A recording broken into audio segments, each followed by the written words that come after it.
Dear listeners, मेरे channel लैंगलिट light में आपका हार्दिक स्वागत है। मित्रों, प्रस्तुत वीडियो में मैं विलियम शेक्सपियर की एक शानदार रचना ट्वेल्थ नाइट की संक्षिप्त कहानी प्रस्तुत करने जा रहा हूं। सर्वविदित है कि विलियम शेक्सपियर ने कई शानदार कॉमेडीज की रचना की है। ट्वेल्थ नाइट उनमें से एक है। यह 5 अंकों की एक गजब की खूबसूरत रोमांटिक कॉमेडी है। इस नाटक की कहानी बेहद ही दिलचस्प है। नाटक की शुरुआत ओर्सिनो के दरबार से होती है, जो इलीरिया के ड्यूक हैं। नाटक शुरू होते ही ड्यूक दरबार में उपस्थित संगीतकारों से कहते हैं, यदि संगीत प्रेम का भोजन है तो बजाओ।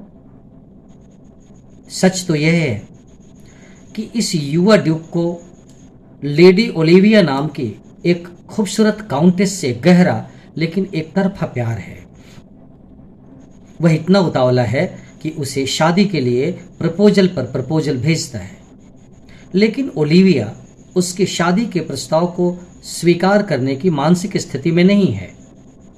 प्रस्ताव ठुकराने के पीछे का कारण यह है कि वह अपने छोटे भाई के निधन से बहुत ही दुखी है। उसके लिए शादी जैसे गंभीर मुद्दे पर सोचने का यह उचित समय बिल्कुल भी नहीं है। मित्रों, अब नाटककार हमें इलीरिया के समुद्री तट पर ले जाता है और हमारे समक्ष वायला को पेश करता है। वायला इस नाटक में सर्वाधिक महत्वपूर्ण भूमिका निभाती है। हम देखते हैं कि एक कप्तान तथा कुछ नाविक समुद्र तट पर उतर रहे हैं। उनके साथ एक सुंदर अविवाहित युवती भी है। उसका नाम वायला है। ये वही वायला है जो नाटक की नायिका है। ये सभी व्यक्ति जहाज दुर्घटना के शिकार हैं।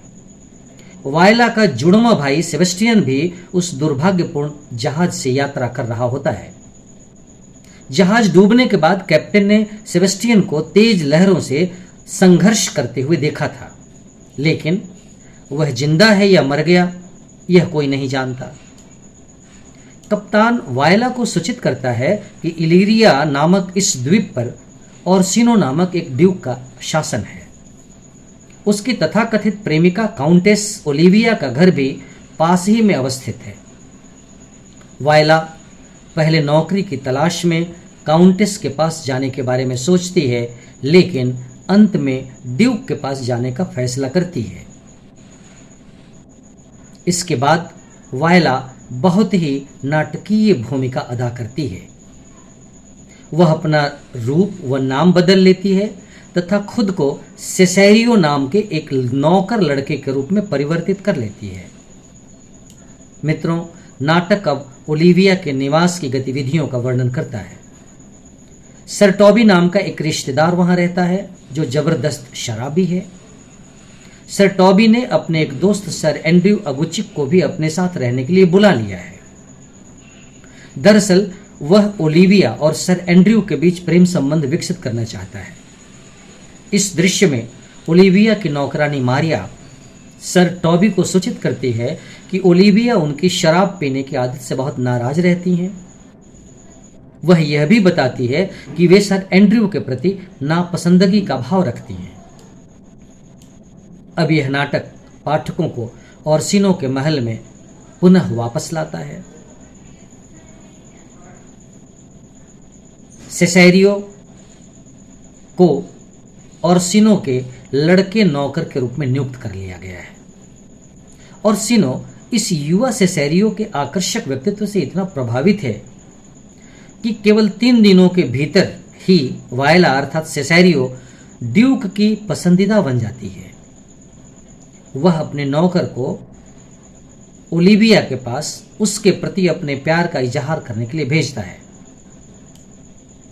बेचारी वायला स्वयं ड्यूक के आकर्षक व्यक्तित्व से अत्यंत ही मोहित है और उस ओर्सिनो से प्यार करने लगी है। लेकिन उचित अवसर के अभाव में वह इस प्यार को उजागर नहीं कर पाती। एक वफादार नौकर के रूप में वायला अपने नए नाम सेसेरियो के साथ ओलिविया के निवास पर पहुंचती है और ड्यूक के लिए ओलिविया के दिल में प्यार जगाने का एक उत्साही प्रयास करती है। वायला के लिए यह कार्य बहुत मुश्किल है।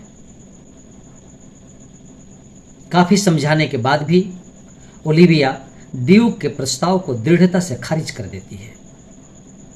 बेचारी ओलिविया वायला की सुंदर विशेषताओं की ओर आकर्षित होती है और उसे वायला से प्यार हो जाता है।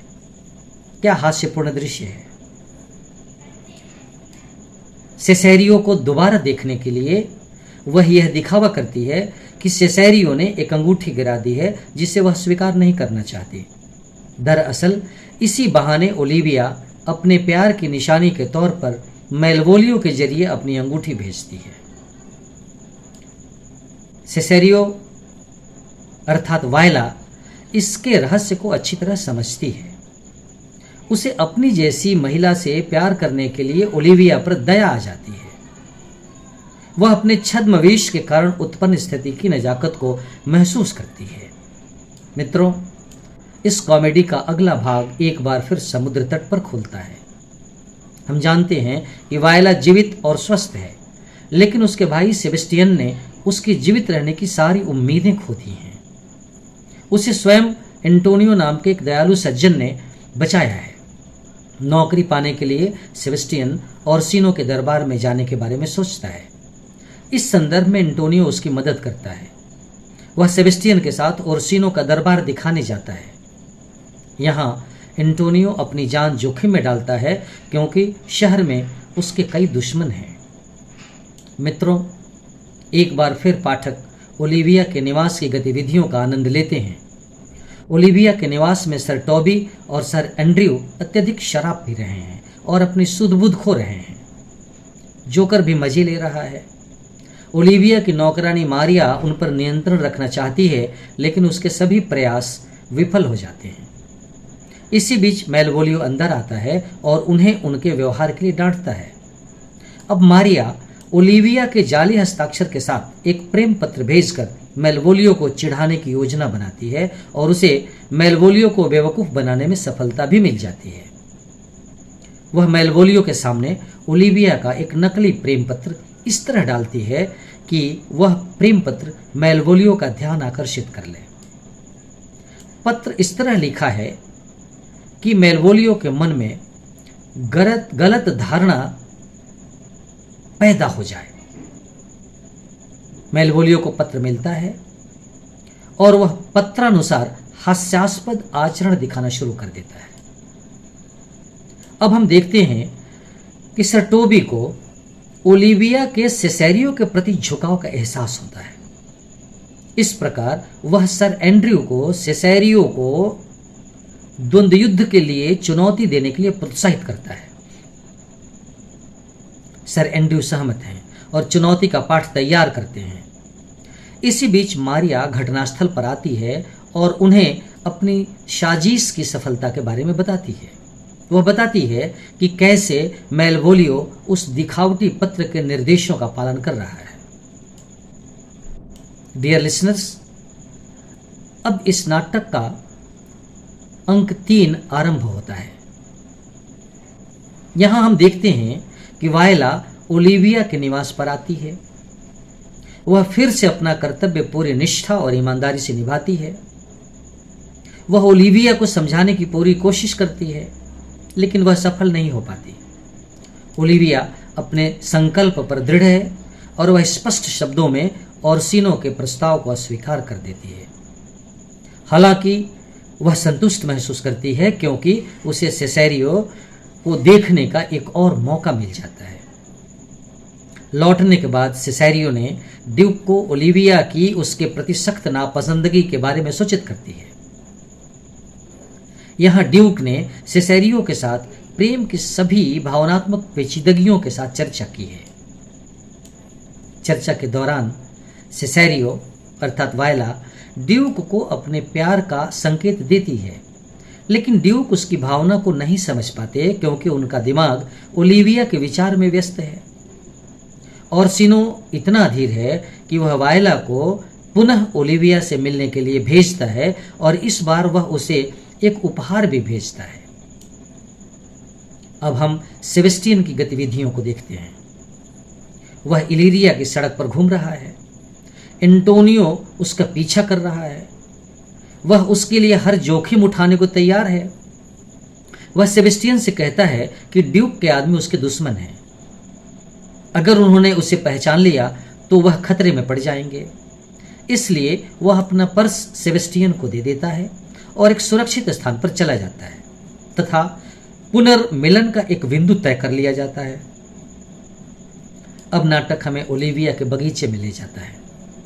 ओलिविया मेलवोलियो को बुलाती है जो एक बहुत ही बेतुकी पोशाक में उसके सामने आता है। दरअसल वह उस फर्जी पत्र के निर्देशों का पालन कर रहा है। मारिया ने पहले ही ओलिविया को उसके बेतुके व्यवहार के बारे में बता दिया है। उसके अजीब व्यवहार को देखकर ओलिविया उसे पागल घोषित कर देती है और सर टोबी की देखरेख में भेज देती है। सर टोबी ने उसे एक अंधेरे कमरे में बंद कर दिया। अब हमें पता चलता है कि सर एंड्रयू और सेसेरियो के बीच एक खुली जगह पर द्वंद्व शुरू होने वाला है, डुएल शुरू होने वाला है। इसी बीच एंटोनियो वहां से गुजरता है। वह भ्रम से ग्रस्त है। वह वायला को सेबेस्टियन मानता है और सर एंड्रयू के खिलाफ लड़ने की इच्छा व्यक्त करता है। अचानक ड्यूक के आदमी प्रकट हो जाते हैं और एंटोनियो को पहचान लेते हैं जो उनके लिए दुश्मन था। एंटोनियो को गिरफ्तार कर लिया जाता है। जब उसे जेल ले जाया जा रहा होता है तो वह वायला से अपना पर्स मांगता है। वायला को पर्स की कहानी समझ में नहीं आती, लेकिन अब उसे उम्मीद है कि शायद उसका भाई जिंदा हो। एक्ट 4 अब शुरू होता है।